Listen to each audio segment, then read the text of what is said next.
E aqui finalmente a gente vai trabalhar com algumas definições e começando pelo ciclomotor, que eu já estou prometendo desde as aulas passadas aí que eu vou explicar o que é esse ciclomotor. Percebam aqui, ele é um veículo automotor, né, de combustão interna, ele queima combustível e ele pode possuir 2 ou 3 rodas. Então vocês vão começar prestando atenção nisso aqui, porque isso aqui é uma das características que distingue o ciclomotor dos outros que a gente vai ver em seguida. Então ele é um veículo automotor de 2 ou 3 rodas, cuja cilindrada não exceda 50 centímetros cúbicos. Que cilindrada é assim? Entenda isso aqui como potência, aí fica mais fácil para guardar, tá? Cuja potência não exceda 50 cilindradas. Em vez de centímetros cúbicos, fica assim, cilindradas, que aí fica mais fácil de entender. E ele pode também ser um veículo elétrico, com no máximo 4 kW de potência e velocidade máxima de 50 por hora. Esses ciclomotores, ele sempre foi chamado de cinquentinho. O pessoal chama muito ele de cinquentinho. Por quê? Porque ele tem os 50 aqui que é a potência e os 50 aqui que é a velocidade. Ele fica limitado a 50, 50 e 50. Só que agora, com a nova definição de ciclomotor, incluiu-se aqui também o veículo elétrico. E quando ele for elétrico, aí a potência não vai ser em cilindradas, vai ser em kilowatts. Lembre-se, ele não é um veículo automotor mais. Ele não tem motor de combustão interna. Ele tem um motor elétrico. E ele não pode exceder 4 kilowatts. Por que não pode, Ronaldo? Porque se ele exceder essa capacidade aqui, aí ele já não é mais um ciclomotor. Aí ele é uma moto elétrica. Aí já não vai mais poder ser conduzido com ACC. Ele vai exigir do candidato ou do condutor a categoria A.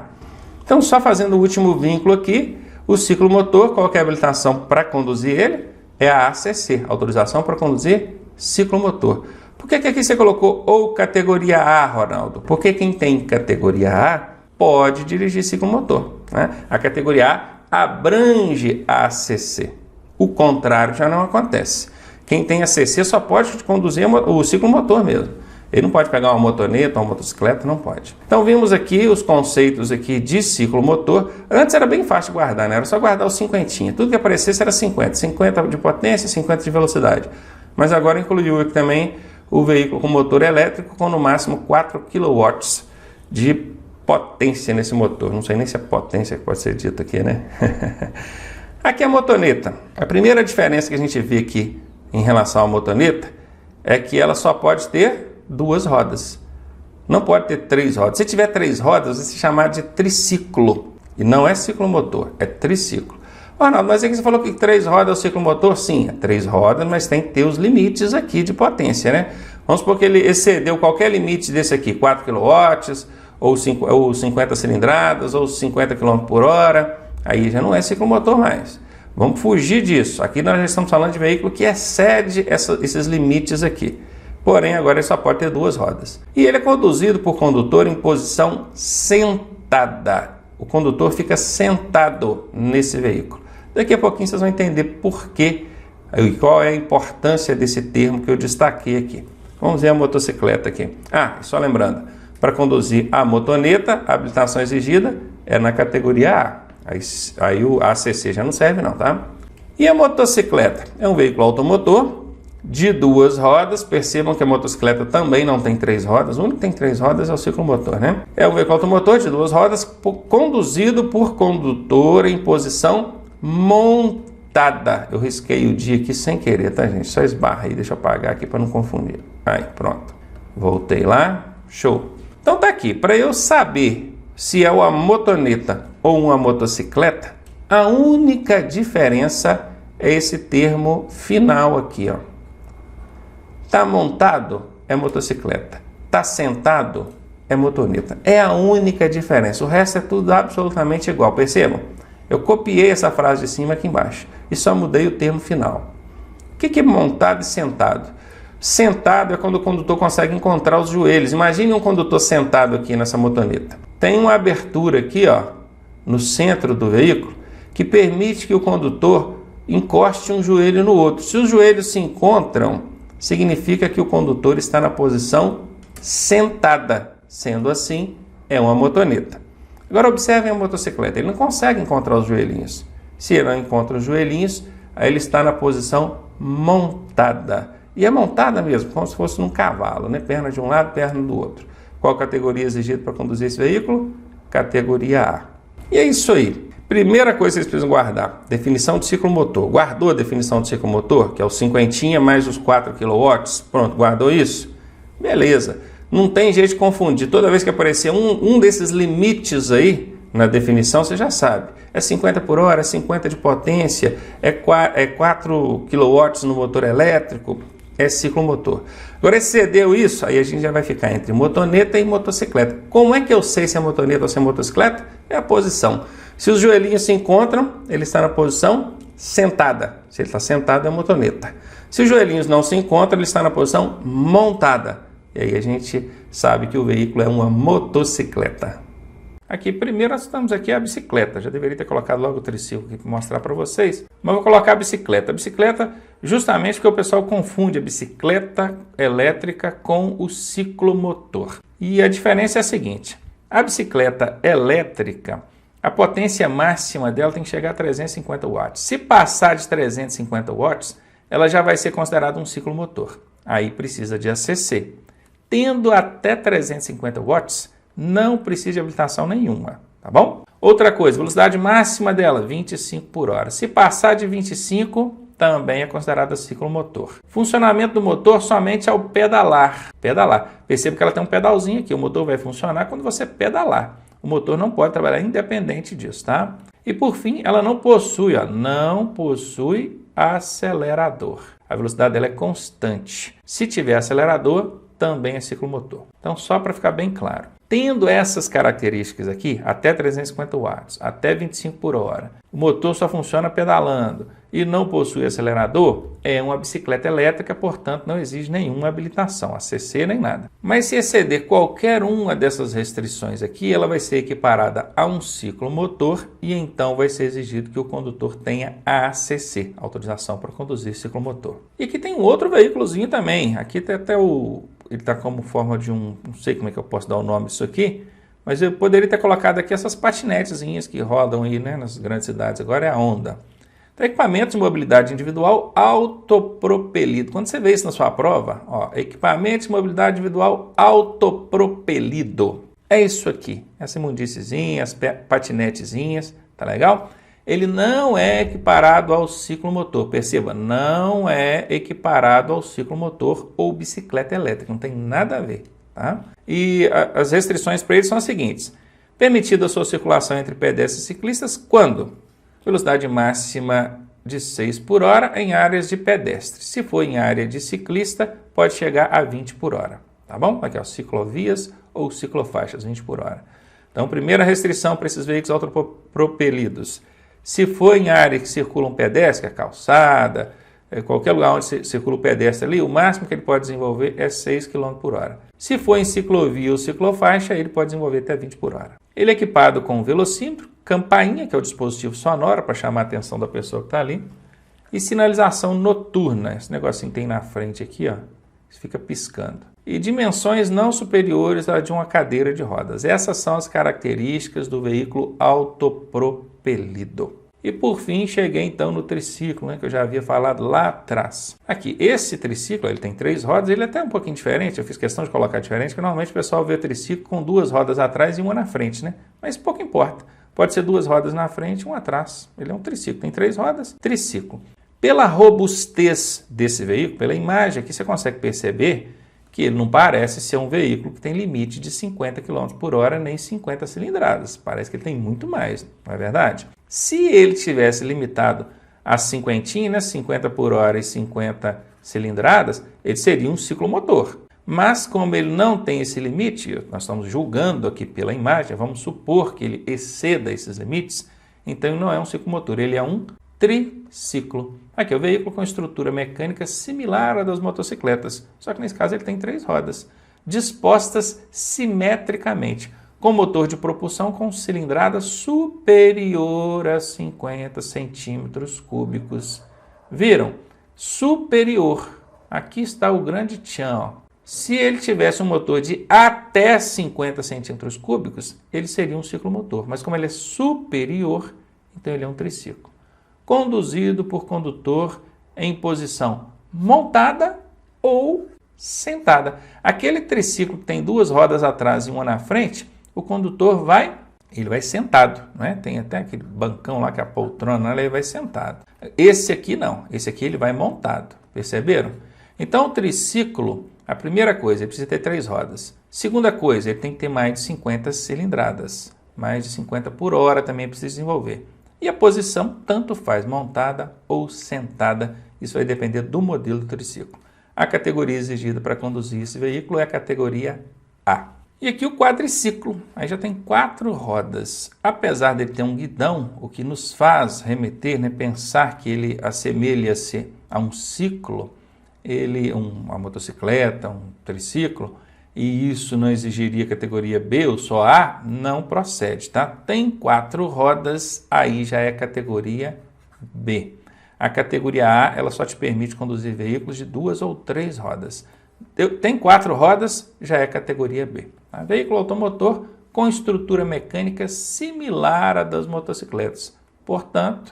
Porém, aliás, esse aqui com 4 rodas, por isso exige categoria B. E aqui a gente vai falar sobre reexame. O candidato aprovado nas 3 etapas do processo de habilitação, ele vai receber a permissão para dirigir, seja da categoria A ou da categoria B, ou então a ACC provisória, lembrando que a ACC não é categoria de habilitação. Tanto a PPD quanto a ACC provisória tem validade de 1 ano. Essa é aquela habilitação provisória, né? O pessoal chama popularmente de habilitação provisória. A gente tem que ficar 1 ano com a habilitação provisória, sem cometer ali algumas infrações que eu vou explicar daqui a pouquinho. Se ele passou por aquele 1 ano bacaninha, sem fazer besteira, ele vai receber a habilitação definitiva dele. Daqui a pouco eu já explico. Agora, que 3 etapas do processo de habilitação são essas? Tem a primeira etapa, que é lá na clínica, credenciada pelo Detran, né? Você vai fazer exame de aptidão física e mental e avaliação psicológica. Então essa é a primeira etapa. A segunda etapa, que é o curso teórico e a prova teórica, passou, aí você vai para a terceira e última etapa, que são as aulas de prática de direção e o exame de prática de direção. Passou nessas 3 etapas, recebe a habilitação conforme está na tela aí. Mas e se o candidato não passar em um desses exames, hein? Está aqui, ó, o candidato poderá repetir o exame no qual tenha sido reprovado a qualquer tempo, sem a obrigatoriedade de treinamento complementar. Então eu quero que vocês prestem atenção em duas informações aqui.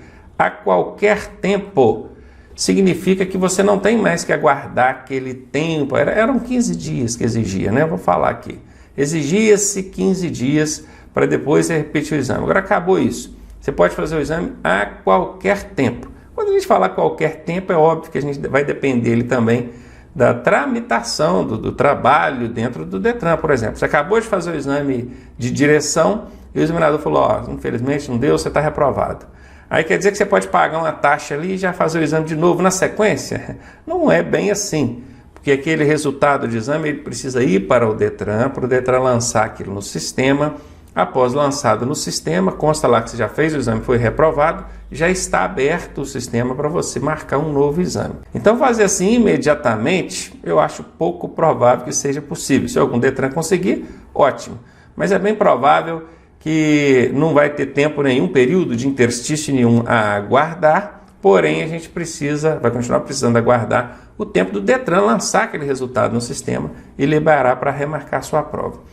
A outra informação importante que eu quero que você guarde aqui é que no reexame, você vai repetir um exame, seja ele teórico ou prático de direção, você não é obrigado a fazer carga horária complementar. Não é.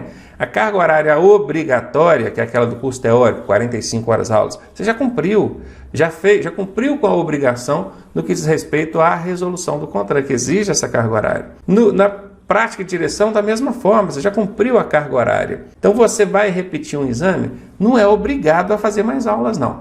O que não significa que você não precise, né? Talvez, vai ser bem provável, né? Se você foi reprovado, é porque você ainda não estava preparado. Então é conveniente, é sugerido que você faça aulas complementares. Mas isso não é uma obrigação, é importante você entender isso. E aqui diz, olha, o portador da permissão para dirigir ou da autorização para conduzir ciclomotor provisória poderá, após um ano, que é o prazo que ele tem que ficar com ela provisória aqui, né? Solicitar a CNH ou então a ACC definitiva. Se ele tinha uma PPD, ele vai receber a CNH, seja da categoria A, B ou as duas, né? Não sei como é que ele vai fazer aí. E pode também, se ele tinha uma ACC provisória, ele vai pegar então a ACC definitiva.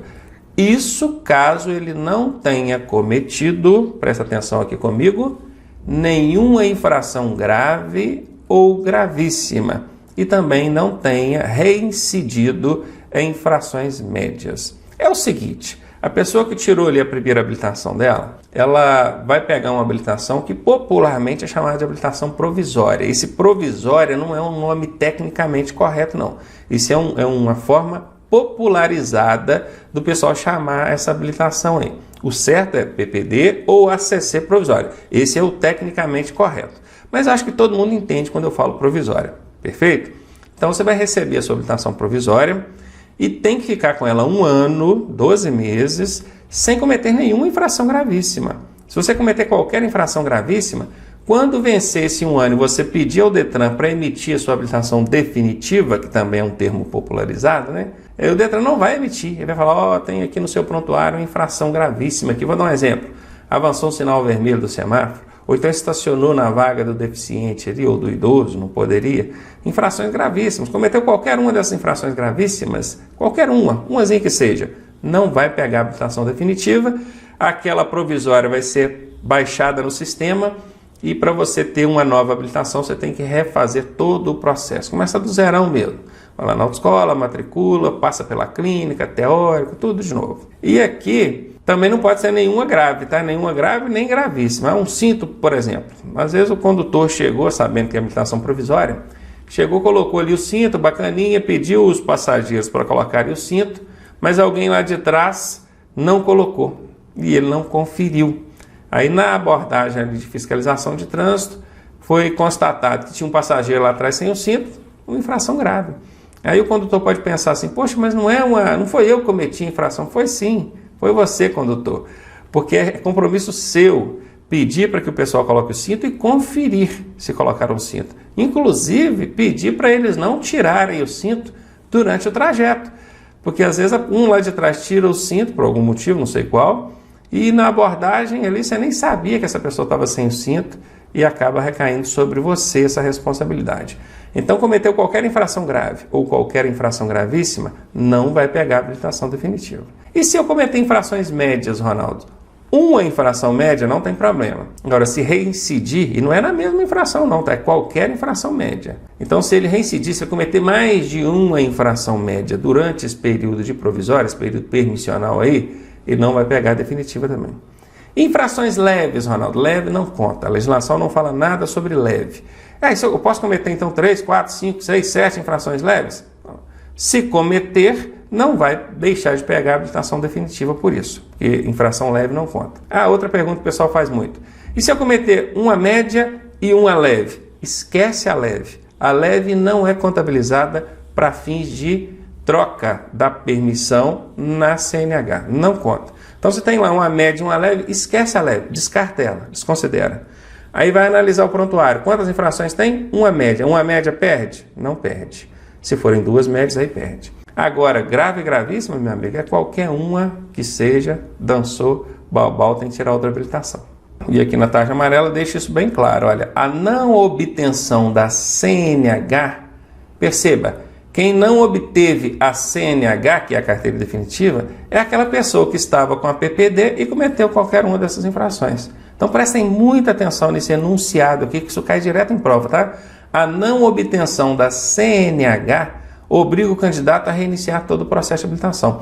É muito comum a gente ver essa frase aqui, a não obtenção da CNH obriga o candidato a... Vem assim na questão, né? Obriga ele ao quê?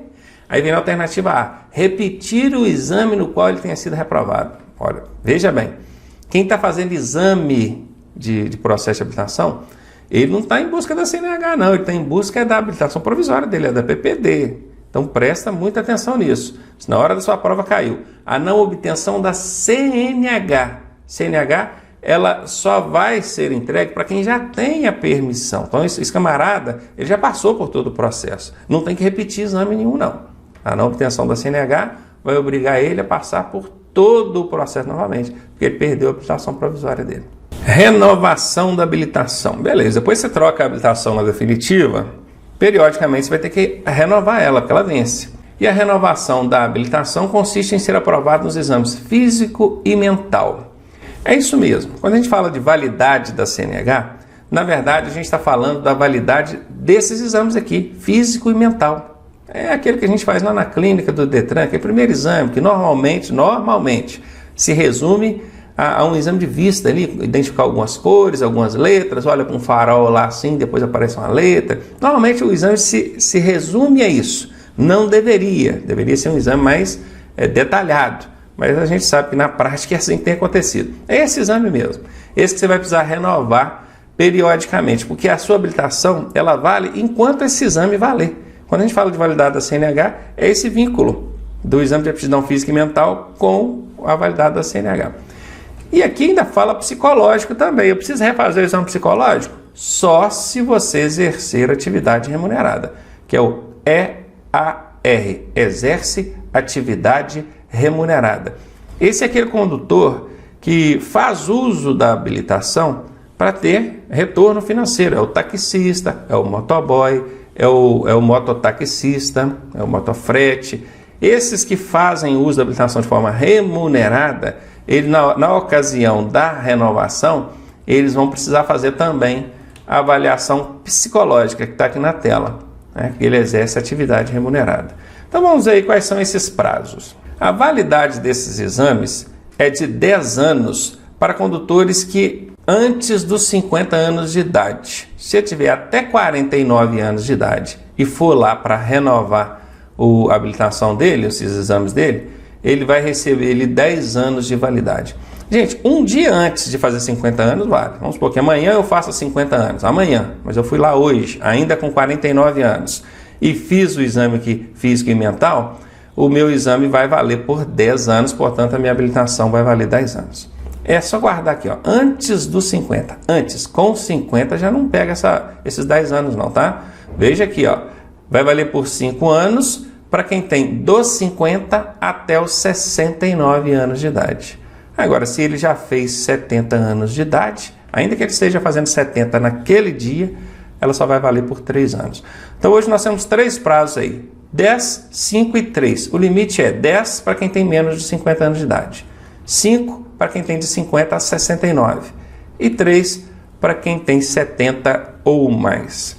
Lembrando que quem tem categoria C, D ou E tem que fazer também o exame toxicológico para renovar a habilitação. Não é só esses exames aqui não. Ele tem que fazer o toxicológico. E por fim, uma informação não menos importante, isso aqui também é bastante cobrado em prova, o médico examinador, aquele lá da clínica do Detran, ele pode estabelecer prazos menores do que esses aqui, pré-estabelecidos pelo Código de Trânsito Brasileiro, quando ele julgar necessário. Como é que funciona isso? Veja bem, eu tenho 45 anos hoje. Eu vou lá renovar minha habilitação agora. Por certo, eu deveria ganhar 10 anos, não é? Eu renovei aqui o meu exame de aptidão física e mental, bacaninha, vou ter ele 10 anos de validade. Só que o médico que está me avaliando, durante a avaliação, ele percebe que eu tenho alguma anomalia, algum problema de saúde, físico, mental, alguma coisa, que ele ficou em dúvida se daqui 10 anos eu ainda vou estar nas condições de conduzir esse veículo. Então ele falou assim, olha Ronaldo, tudo bem que você teria aí 10 anos, mas eu vou precisar de te avaliar em prazos menores. Então eu não vou te dar 10 anos, vou te dar só 7, ou só 5, ou só 3, ou só 2. É ele, com a avaliação dele, que vai dizer, né, se o prazo do meu exame físico e mental aqui na avaliação médica, ele pode ser 2, 3, 4, 5. Ele não pode estabelecer prazos maiores do que esse que o código estabelece, mas menores ele pode, obviamente sempre fundamentado. Ele diminuiu o meu prazo com base num problema físico ou mental que eu tenha. E agora a gente vai falar aqui de categorias de habilitação e o prazo de mudança de uma para outra. A gente vai começar aqui pela categoria A, assim, popularmente eu posso dizer que é para conduzir motocicleta, popularmente, tá gente? Cuidado com isso, hein? Não vai se apegar a esse lance de popularmente, não. Isso é só uma superficial aqui por enquanto, já a gente se aprofunda aqui. Categoria B para automóveis e caminhonetes, categoria C para caminhões, D para ônibus e o E para carreta. Claro que não vai cair assim na prova, quem dera se fosse assim. Vai cair com um pouco mais de detalhamento, que é o que eu vou mostrar para você aqui agora. A categoria A, ela serve para conduzir veículo automotor ou elétrico de 2 ou 3 rodas, com ou sem carro lateral. Esse carro lateral é aquele carrinho lateral que vem acoplado ali. É muito comum a gente ver esses carrinhos laterais acoplados na motocicleta para transportar botijão de gás, galão d'água, mas ele pode também ser um carrinho para transportar pessoas, desde que ele seja próprio para esse fim. Você não vai também transportar gente naquele carrinho de carga para transportar botijão e galão d'água, né? Então, com ou sem carro lateral, porque a roda do carro lateral ele não vai contar, tá bom? Pode ser uma motocicleta, um triciclo, com ou sem carro lateral. Eles costumam em prova, em vez de colocar carro lateral, que é o nome na língua portuguesa, eles inventam, né? Fica aí, ó, side, eles colocam aqui o nome em inglês, sidecar, dessa forma. Então, se aparecer em algum lugar lá na sua prova, sidecar, saiba que isso é o carro lateral. Sidecar, car de carro e side de lateral, é exatamente isso, sidecar, carro lateral. Todos os veículos abrangidos pela ACC. Quais são os veículos abrangidos pela ACC? Os ciclomotores. Então já sabe, quem tem categoria A pode conduzir veículo de 2 ou 3 rodas, com ou sem carro lateral, ou sidecar, e todos os veículos abrangidos pela ACC. A partir da categoria B, a gente vai prestar atenção sempre em 2 detalhes. Se o veículo ele tem lugares ou se ele é de carga. Lugares que eu falo assim, um veículo próprio para transporte de passageiros, né? Ou então de carga. Por exemplo, um automóvel, ele não é um veículo de carga, é um veículo para passageiros, então contam-se ali os lugares. Agora, uma caminhonete, ele até transporta às vezes 2 passageiros, mas a característica principal de uma caminhonete é transporte de carga, tem aquela carroceria grande, aberta, não é? Sendo na categoria B, o veículo de passageiro com até 8 lugares. Percebam que aqui a gente tem um limitador, que é o até. E qual é a quantidade? 8 lugares. Não é 8 pessoas, não, tá? Tem gente que pega uma Kombi, por exemplo, com 10 lugares, vazia, e ainda quer questionar com a gente lá que está fiscalizando. Mas já está vazia. Não é a quantidade de pessoas que está dentro dela, é a quantidade de lugares. Prestou atenção? Mesmo vazia, se ela tiver mais de 8 lugares, com a categoria B não pode, é só até 8 lugares. Se for um veículo de carga, até 3.500 kg de PBT. Então percebam que aqui também tem um limitador. E qual é o limitador? É o 3.500 kg de PBT. Esse PBT é peso bruto total. Vou representar para vocês aqui o que é esse PBT. Só de observar que todo veículo de carga ele tem a letra T espintada ali na lateral da caixa de ferramentas, do tanque de combustível. Sempre vai ter que ter essa informação. A letra T, o que é o T? T é a tara do veículo. Tara do veículo é o peso do veículo sem passageiros e carga. Tira os passageiros, tira a carga do veículo e pesa ele. O que der é tara. Aí lá na sua prova cai assim: tara é o peso do veículo acrescido da caixa de ferramentas? Sim, caixa de ferramenta não é passageiro nem carga, então faz parte do peso do veículo. Tara é o peso do veículo acrescido do combustível que está no tanque? Sim, não é passageiro nem carga, então faz parte do veículo. Tara é o peso do veículo acrescido do fluido de arrefecimento que tem lá no motor? Sim, não é passageiro, não é carga, é tara. Bacana? Ficou fácil de entender assim? Tara é quando você tira os passageiros, tira a carga e pesa o veículo, vazio. Aí o que tiver nele ali, que compor o veículo, é a tara. Então imagine que esse veículo que eu estou vendo aqui, com essa tara aqui, ele tenha 2.000 kg de tara.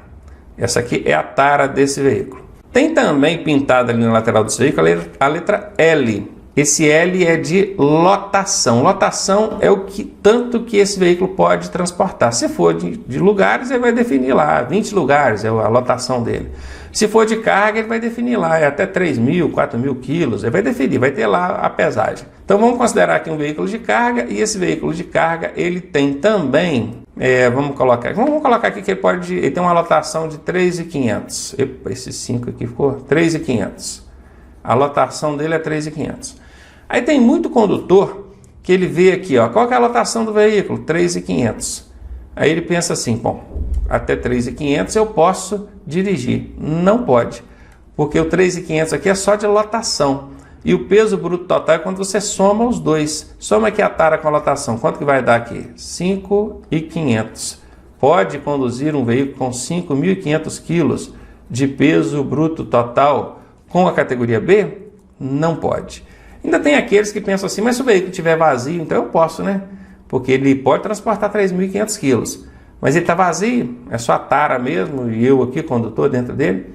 Não pode, porque o que vale é o que está no documento. Assim como nos lugares, lembram lá nos lugares? Se tem mais de 10 lugares, de 8 lugares, né? Se tem mais de 8 lugares, não pode com a categoria B. Não importa se esses lugares estão vazios. O caminhão da mesma forma. Até 3.500 de peso bruto total, bacana. Isso independentemente dele estar vazio ou cheio. Aí você me pergunta, como é que o fiscalizador vai saber? Balança, ué. Ele vai na balança, passa aí na balança. Ah, está com mais de 3.500 de PBT. Não pode com a categoria B.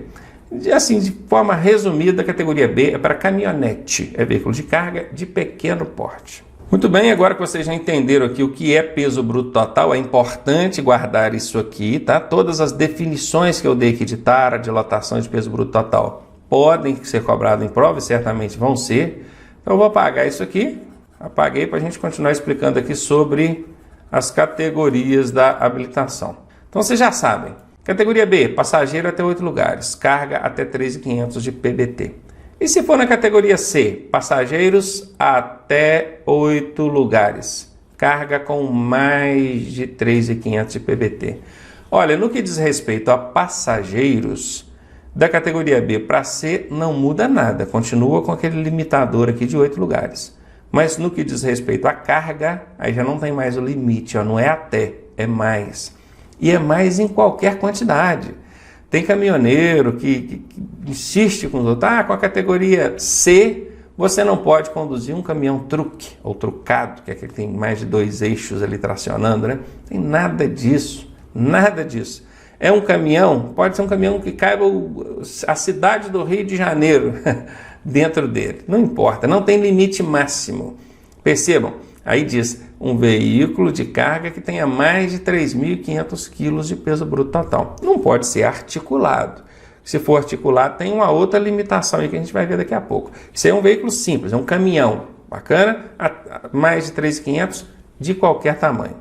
Quando eu chego na categoria D, aí o limite de lugares também cai por terra. Ó, agora já pode ser mais de 8 lugares, e já podia ser mais de 3.500, continua sendo mais de 3.500. Lembrando que conforme você vai aumentando a categoria maior, ela te dá o direito de dirigir tudo aquilo que está na categoria menor. Então, obviamente, se mudou para D, você aumenta aqui a quantidade de lugares, e isso aqui não poderia voltar, né? Claro que não pode voltar. Você já tem lá na categoria C, você já pode dirigir veículo com mais de 3.500, na categoria D também vai poder. E na categoria E, hein? Aí passageiro mais de 8 lugares, carga mais de 3.500. Não mudou, né? De D para E, no que diz respeito a passageiros e carga, não mudou. Presta atenção em mim aqui. Isso que está na tela aqui é o que vai cair na sua prova em 95% das vezes. 95% das questões que caírem em prova envolvendo essas categorias de habilitação, o que ela te dá o direito de dirigir, está respondido aqui na tela. Pronto, isso é suficiente. Quase todas as questões. Raramente vai cair alguma questão em prova detalhando mais do que isso que vocês estão vendo aqui na tela. Tá? Então, se você não tem tempo, não quer aprofundar mais, pronto, está ótimo aqui, já pode continuar a sua aula lá para frente. Agora, se você quer detalhar mais, quer saber mais a fundo sobre cada uma dessas categorias e pode perguntar em prova? Pode perguntar. Não é tão comum, é igual eu falei, é raro, mas pode acontecer. Então, se você quer detalhar mais, continue comigo aqui na tela. Na categoria B, quando for uma combinação de veículos, o que é combinação de veículo? É um veículo puxando o outro. Isso é muito comum. Às vezes você vê um automóvel, ele tem um engate ali atrás, engata a carretinha nele, então ali você tem uma combinação de veículos. De até, percebam que aqui nós temos o limitador, até 3.500 de PBT. Isso envolvendo o peso da carretinha, mais o que ela pode transportar e tudo, tá? E se for para uma carretinha ali de passageiros, até 8 lugares. Então fica limitada do mesmo jeito aos 8 lugares e aos 3.500, conforme já era no veículo comum, sem ser combinação de veículos. Quando chega na categoria C, essa combinação de veículos já aumenta aqui um pouco, olha, no que diz respeito a peso, ó, até 6.000 kg de peso bruto total. No que diz respeito a lugares, continua travado ali nos 8. Só lembrando que a categoria C não é categoria para transportar pessoas, normalmente não é, por isso que ela fica sempre limitada aí a 8 lugares. Quando você chega na categoria D, aí você já tem uma combinação de veículos de até 6.000 kg de peso bruto total ou até 8 lugares. Percebam que C e D, no que diz respeito à combinação de veículos, não muda nada, nada. Viram aí? Até 6.000 kg de peso bruto total, até 6.000 kg de peso bruto total. Até 8 lugares, até 8 lugares. Quer transportar, quer conduzir, aliás, um veículo, uma combinação de veículos com mais do que 6.000 kg ou mais de 8 lugares? Vem cá para a categoria E. Aí você vai poder, olha, mais de 6.000 kg de PBT, mais de 8 lugares, inclusive pode ser mais de 2 unidades tracionadas. Porque quando eu falo combinação de veículos, a gente pensa uma unidade puxando e a outra sendo puxada. Quando é categoria E, pode ter mais de uma unidade sendo puxada. Aí são 3, 4, né? Aí tem as limitações conforme resolução específica do CONTRAN. Mas já não tem mais esse limite de 2 unidades, quem puxa e quem é puxado. Pode ter mais unidades ali. Então, categoria E é um grande salto quando a gente está falando de combinação de veículos. Quando é o motor casa, esse motor casa também pode ser chamado de motor home. Home em inglês é casa. Ah, Ronaldo, mas não é house? House é casa, home também é casa. Assim como na língua portuguesa a gente tem casa, tem residência, moradia, né? Lá também na língua inglesa tem outras formas. Por que eles insistem aqui no Brasil em usar motorhome ao invés de motor casa? Eu não sei. Vê que a pessoa tem vontade de ser americana, né? E norte-americana, né? E fica com essa bobeira de motorhome. Pior que o Detran vai nessa onda, né? Não pode cair lá, motor casa ou motorhome. Sendo ele um motorhome de carga, até 6.000 kg de peso bruto total. Sendo ele de passageiros, até 8 lugares. Na categoria C, esse motor casa pode ter mais de 6.000 kg de peso bruto total. Perceba que na categoria B ele tinha o limitador até, agora já não tem. Mas no que diz respeito a lugares, é aquele velho problema, né? A categoria C sempre vai ser limitada em 8 lugares, sempre. Sempre. Falou categoria C, lugares, sempre. Até, sempre. Na categoria D, esse motor casa pode ter mais de 6.000 kg de peso bruto total e agora já pode ter mais de 8 lugares. E quando chega na categoria E, esse motor casa também não tem mais limite de peso bruto total e nem de lugares, assim como na categoria D. E eu poderia terminar aqui, mas ainda tem mais detalhamento. Olha, trator de rodas e equipamentos agrícolas. Com a categoria B você pode conduzir. Normalmente máquinas, né, retroescavadeira, tratores de um modo geral, vai exigir categoria C, D ou E. É assim que está no código. Mas existe uma exceção, que é essa que está na tela aqui para vocês. Se esse trator for um trator de rodas, tem rodas, não é esteira, a categoria B pode. Ou então se ele for usado para trabalhos agrícolas, com a categoria B também pode. Fugiu disso? Aí é C, D e E, que é o padrão para operar a máquina mesmo. Na categoria C, aí já entra o trator de esteira, tá vendo? Ó, trator de esteira e aqueles equipamentos que não são utilizados para trabalhos agrícolas. Ronaldo, mas eu posso conduzir o veículo aqui, que é equipamento para trabalho agrícola, e o trator de rodas com a categoria C? Claro que pode. Lembre-se, tudo que a categoria anterior pode, a maior pode. Então, se com a B você pode dirigir trator de rodas e equipamentos agrícolas, com a categoria C também você vai poder. E ainda inclui os tratores de esteira aí. Na categoria B a gente tem também os quadriciclos. Quadriciclo é que tem guidão, né? Parece uma motocicleta, mas não é uma motocicleta. É um quadriciclo. Por ela ter 4 rodas, ela não pode ser conduzida pela categoria A. Lembre-se, a categoria A, até destacadinha em cima, ela é para veículos de 2 ou 3 rodas. E por fim, para fechar o nosso detalhamento aqui, quando se tratar de ônibus articulados, a gente pode conduzir com a categoria D. Então, só para arrematar aqui, conforme você vai aumentando a categoria, as categorias anteriores são abrangidas. Só tem uma categoria que não é abrangida, ela é separada, é exclusiva, é a bonitona, que não se mistura. Qual que é? É a categoria A, que inclusive eu deixei ela numa cor diferente para vocês aqui, que é para justamente você não esquecer disso. Categoria A, ela não é abrangida pelas categorias subsequentes. Agora, da B para frente, se você mudou para C, você pode dirigir o que estava na B. Se mudou para D, você pode dirigir o que estava na C e na B, e assim sucessivamente. E vamos agora falar sobre os prazos de mudança entre uma categoria dessa e outra. Aqui, ó, do lado direito, a gente vai fazer a mudança de uma a uma. Nesse caso aqui não é mudança, esse caso aqui é adição. Lembra que eu expliquei isso? Tem A e quer adicionar B. Qual o prazo que eu tenho que aguardar para fazer isso? Prazo nenhum, é livre, eu posso fazer até as duas juntas, conforme já foi explicado em aula anterior aí. Agora, se eu tenho B e quero mudar para C, eu tenho que ficar com a categoria B pelo menos um ano. E aquele um ano de carteira provisória conta, tá? Agora, eu tenho C e quero mudar para D, eu tenho que ficar com a categoria C pelo menos um ano, para então eu poder solicitar a categoria D. Vou pular cá para o outro lado agora, ó, que aqui eu pulo categoria, ó, de B direto para D. Perceba que eu pulei a categoria C. Eu posso fazer isso? Pode. Tá ligado aqui porque pode.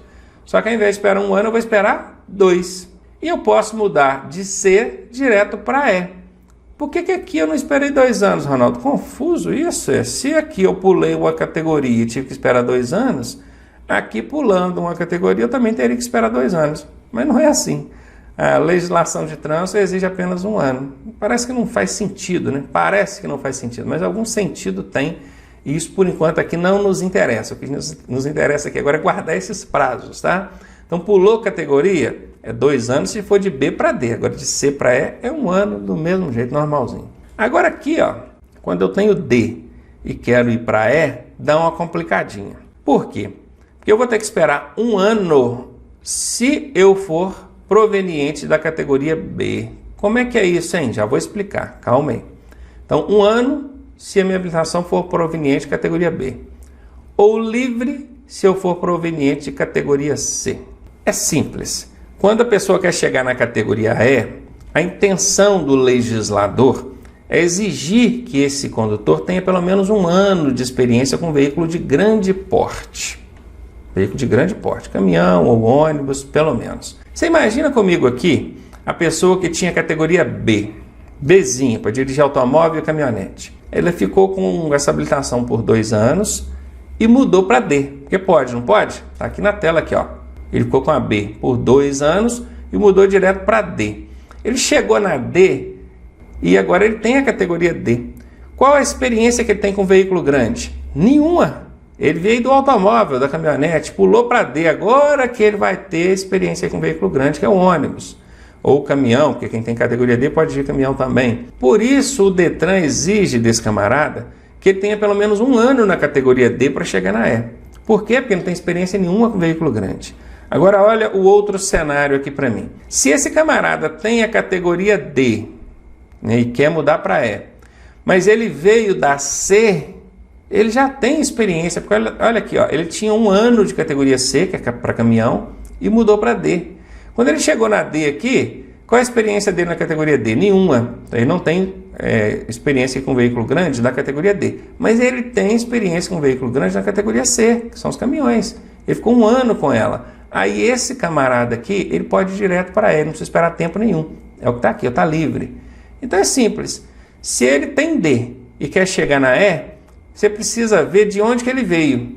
Ele tem D porque veio da B, ele tem que ficar 1 ano com essa categoria D. Agora ele tem D porque veio da C, não precisa esperar tempo nenhum. É livre, ele pode mudar a hora que ele quiser.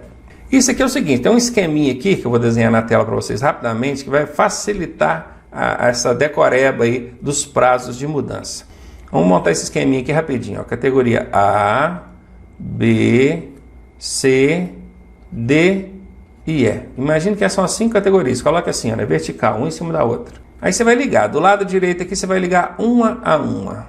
Ó, o A no B, o B no C, o C no D e o D no E. Do lado esquerdo só tem 2 ligações. B no D. Não tem B no E não? Não tem. Se não está ligado aqui no quadrão principal aqui, é porque não pode. Só pode o que está ligado. B direto para E não pode. E de C direto para E, pode. E pronto, você fez esse esqueminha, você vai entender o seguinte. De A para B é livre. E de B para D é 2 anos. O resto é tudo 1 ano, meu amigo. Aonde perguntar é 1 ano. Então você só precisa guardar essas duas. De A para B que é livre e de B para D que é 2 anos. Qualquer outra mudança, 1 ano. Pronto, somebody love, né?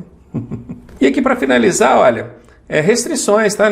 Para você fazer essas mudanças de categoria aqui, você não pode ter infrações graves, nem gravíssimas, nem ser reincidente em infrações médias no prontuário. É isso mesmo. Eu chego lá na autoescola, eu quero mudar minha categoria aqui, eu quero adicionar minha categoria. Eles vão puxar a informação do seu prontuário. Se tiver qualquer infração grave ou gravíssima, não tem como. Eles vão falar, ó, você tem que esperar 1 ano para esperar essa infração sair do seu prontuário. Quando você tiver com o seu prontuário limpinho, aí você pode voltar aqui, que você vai conseguir fazer essa mudança de categoria. Tem essa restrição, tá?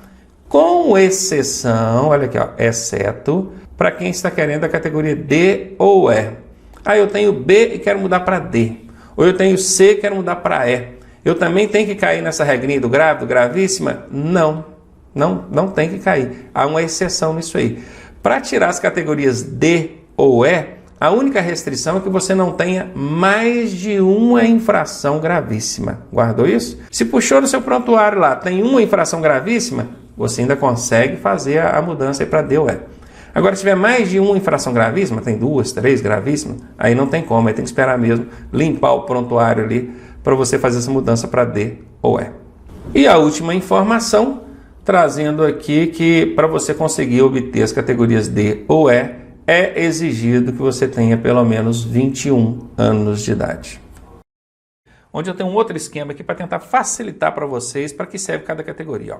Categoria B, C, D ou E. A categoria A aqui não interessa porque a gente está trabalhando com passageiro, carga, combinação de veículos e motor-casa, que é o que nós vimos na tela anterior. Categoria B, passageiro até 8 lugares. Categoria C, passageiro até 8 lugares. Categoria D, passageiro com mais de 8 lugares. E a categoria E, mais de 8 lugares. Viram? Então, quando o veículo for de passageiro, vai aqui pela categoria ó, B até 8, C até 8. D mais de 8, E mais de 8. E quando o veículo for de carga, Ronaldo, aí vai ser assim, ó. B até 3.500, C mais de 3.500. Uma vez que saiu da restrição, ó, tirou o até e virou o maisinho, dali para baixo tudo vai ser maisinho. Tranquilo? E combinação de veículos, Ronaldo, são 2 veículos. 2 ou mais, né? Ó, categoria B, até 3.500, até 8 lugares. Categoria C, até 6.000 quilos, até 8 lugares. Categoria D, até 6, até 8 lugares. E categoria E, mais de 6, mais de 8 e mais de 2 unidades. E por fim, o motor casa. Categoria B, até 6, até 8. Categoria C, mais de 6, até 8. Na categoria D, mais de 6 e mais de 8. E por fim, mais de 6 e mais de 8.